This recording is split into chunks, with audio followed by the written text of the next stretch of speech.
There's a lot you need to know before watching Brand New Day. And no, not just how No Way Home ended. What matters is everything that happened to Peter, from his very first appearance, all the way to this new movie. So I went through it all, pulled out the hidden details, the stuff you probably missed, cut the filler, and kept only what actually matters. Relax, I'm about to walk you through the whole thing, but real quick before we start, you can support us by subscribing to the channel. These videos take us 3 to 4 days to make, and subscribing takes you about 3 seconds, and honestly that little click keeps us going. Oh, and fair warning, every roast, every hot take, every complaint you're about to hear is purely my personal opinion, coming from someone who genuinely loves this character. We're all friends here. Alright, let's go. It starts with a billionaire recruiting a child, Captain America, Civil War. The Avengers are having a very public divorce, and Tony Stark needs backup, so what does the smartest man alive do? He flies to Queens and recruits a 15-year-old kid he found on YouTube. Legally fascinating decision,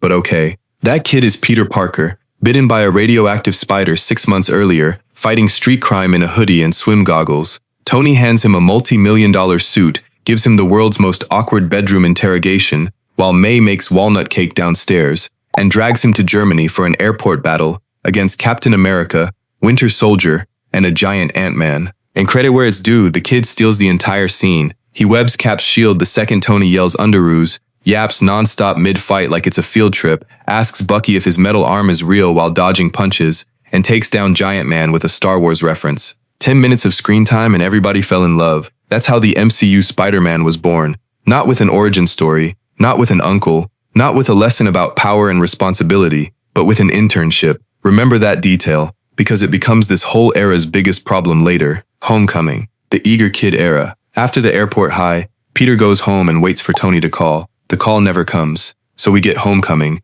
where Peter is basically a kid refreshing his phone waiting for a text from his idol. He's got the fancy suit, he's got Happy Hogan ignoring his messages, and he wants to be an Avenger so badly it physically hurts. And here we meet the supporting cast. Aunt May, and look, I have to get this off my chest. Across 3 separate Spider-Man film franchises, this is easily the weakest Aunt May we've ever gotten. She serves the character nothing. She serves the story nothing. Her entire function is random guys in delis and restaurants hitting on her, while Peter stands right there. Imagine someone trying that with Toby's sweet elderly Aunt May. Toby would fold that man like laundry. Anyway, deep breaths. I'm actually planning a whole separate video roasting the MCU Spider-Man era properly, so consider this a preview. While we're at it, drop your favorite in the comments. Toby, Andrew, or Tom. I'm genuinely curious where this audience lands. Then there's Ned, the best friend, the guy in the chair. And I'm just gonna say it, this character never worked for me. Every line feels manufactured. Every joke feels like it's winking at the camera. He's the one person in these movies who constantly reminds me I'm watching a movie. Meanwhile, once upon a time, James Franco played the best friend, and the man radiated main character energy in a supporting role. We went from that to this. Progress is not always forward, folks. To be fair though, Homecoming gets the big stuff right. The Vulture, played by Michael Keaton, is a genuinely great villain, a blue-collar guy salvaging alien tech because the system crushed him. And the twist, where Peter rings the doorbell for his homecoming date, and the Vulture opens the door as her dad? Let's sit up straight and be honest here. That is one of the coldest scenes in any Marvel movie, period. The car ride that follows is more tense than half the space battles in this franchise. And the moment where Peter is pinned under the rubble, no Iron Man, no fancy suit, just a scared kid lifting a building off himself while repeating that he can do this. That's the most Spider-Man this Spider-Man has ever felt. He beats the Vulture, saves the day, and when Tony finally offers him the Avenger spot, he turns it down to stay a friendly neighborhood hero. Solid ending, genuinely. And then a purple space farmer ruins everything. Infinity War. Thanos comes for the Infinity Stones, and Peter, who was on a school bus like a normal child, sees a giant donut-shaped ship over Manhattan and jumps straight into it. He ends up on an alien planet with Iron Man and Doctor Strange, gets officially knighted as an Avenger mid-battle, which is adorable, and fights a literal god. And for a second, they almost win. The plan almost works. They nearly get the gauntlet off, until one member of the team hears something upsetting and punches Thanos awake. But that's a rant for a different video. They lose. Thanos snaps his fingers, half the universe turns to dust, and Peter feels it happening to him before anyone else, because his spider sense is screaming. He stumbles into Tony's arms, terrified, apologizing, saying he doesn't feel so good, and crumbles to ash while his mentor holds him. An entire generation of moviegoers was emotionally destroyed by one scene. My theater sounded like a funeral. If you were there for that opening weekend, tell me in the comments where you watched it, because nobody forgets that one. Endgame. 5 years and one hug later. Peter stays gone for 5 years.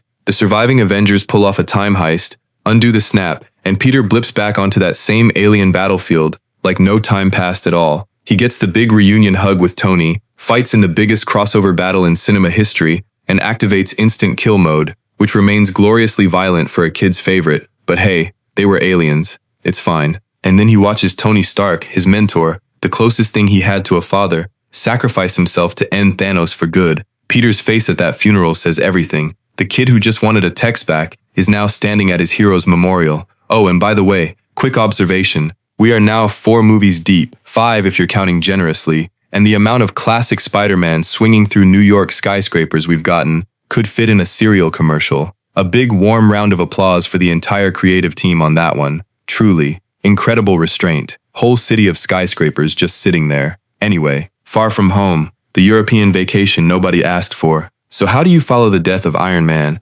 Apparently with a teen summer trip movie. Half this film is a school vacation flick with crushes and bus rides, and honestly I'm giving all of that exactly 1 sentence because that's what it deserves. The parts that matter are these. The world is desperate for a new Iron Man, and everyone's staring at Peter. Tony left him Edith, a pair of glasses controlling a $1 billion orbital weapons system, because apparently that's a reasonable thing to leave a 16-year-old. There's even a moment where a targeting mix-up nearly takes out one of Peter's classmates with a drone strike. Comedy, allegedly. And then Peter, our sweet exhausted boy, meets a heroic-looking stranger named Quentin Beck, feels understood for the first time in months, and hands him the glasses, the $1 billion defense network, to a man he met roughly 2 days ago, in a bar. I need everyone to appreciate how insane that is. Naturally, Beck is Mysterio, a bitter ex-Stark employee, running an illusion con with drones and projectors. Peter figures it out, fights through that genuinely creepy illusion sequence,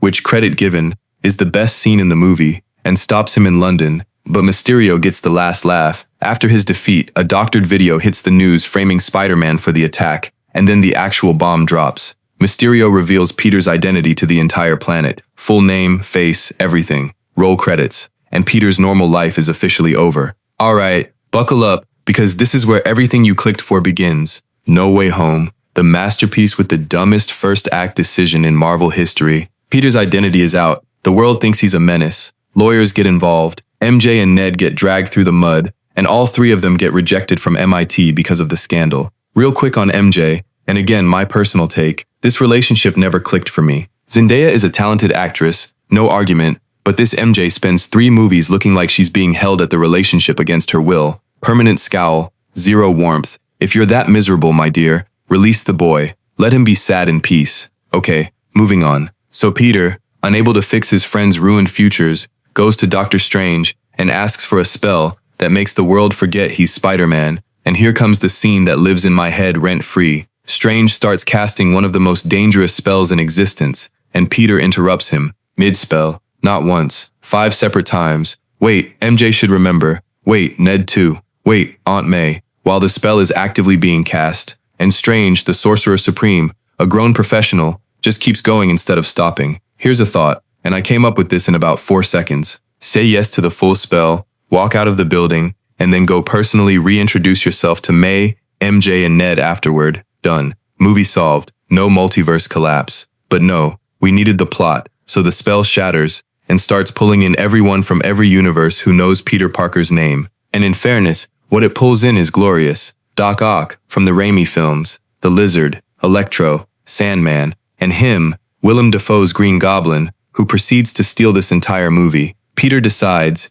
with May's encouragement, not to send these men home to die, but to cure them. Noble, beautiful, and it costs him everything, because the Goblin turns, and in the chaos of that fight he hurls a pumpkin bomb, and our hero, a man whose entire brand is shooting webs at things from a distance, decides the correct play is to lunge at the explosive with his bare hands. My guy, you have web shooters, on both wrists, yank it out a window. Anyway, the blast catches Aunt May, and she passes in Peter's arms, but not before giving him the words this whole franchise was built on. With great power comes great responsibility. And this time, it finally lands, because Peter has finally lost something that can't be fixed. Then comes the moment. Ned discovers he can open portals with Strange's sling ring, tries to find Peter, and out stepped two familiar figures, Tobey Maguire, Andrew Garfield. And look, I will be honest with you, possibly the greatest comeback in the history of cinema is happening. Two legendary Spider-Men returning after decades, and the grand entrance they wrote is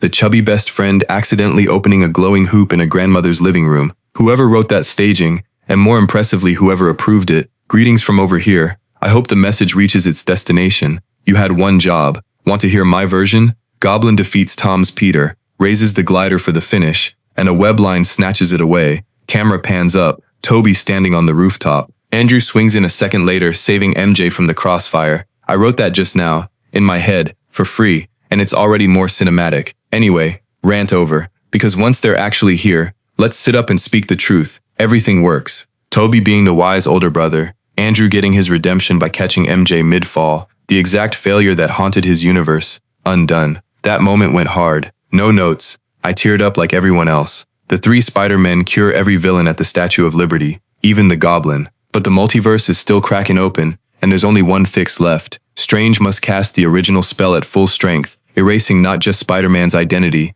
but every memory of Peter Parker himself, from everyone, everywhere. Peter agrees. He promises MJ and Ned he'll find them and make them remember. The spell fires, reality heals, and the world forgets this kid ever existed. Weeks later, Peter walks into the coffee shop where MJ works, speech ready, and then he sees her, happy, at peace, bruise-free for the first time in years, and he swallows the speech and orders a coffee like a stranger. He visits May's grave, talks to a happy Hogan who doesn't know him, stitches together a homemade suit with no Stark tech in it, and swings out alone into a snowing New York. That's not a defeat, by the way. That's the moment this franchise finally created an actual Spider-Man, broke, alone, anonymous, and still choosing to help. It only took 6 movies, which brings us to right now. Brand New Day picks up 4 years after that snowy night. Peter is an adult, living completely alone, protecting a city that has no idea who he is. A full-time Spider-Man with no Avengers hotline and no billionaire safety net. And apparently the pressure is doing something to him,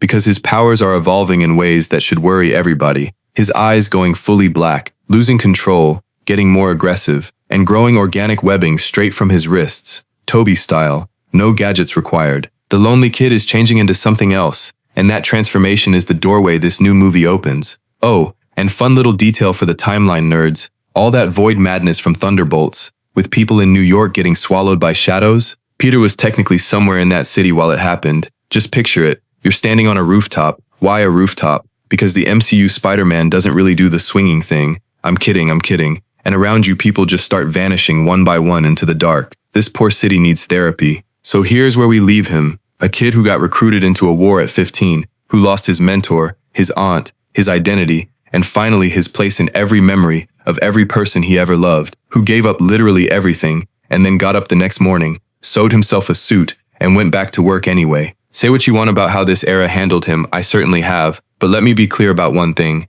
As much as I clown on these movies, I never blame Tom Holland. Tom is a phenomenal actor, maybe the most naturally gifted of the three, and every criticism I've made today is aimed at the people steering the ship, never at the kid wearing the mask. The problem was never the boy, and despite everything, that ending earned something no billion-dollar budget can buy. It earned the name Spider-Man, and now, for the first time, he's truly on his own, evolving into something even he doesn't understand. So tell me everything down below. Favorite Spider-Man, Toby, Andrew, or Tom? Best scene of the whole saga? And what do you think those black eyes really mean? If this recap saved you 6 movies of homework, do me that 3-second favor and subscribe, because we've got a lot more to break down together after the movie drops. Don't be part of the general audience, be part of this one. See you in the next video.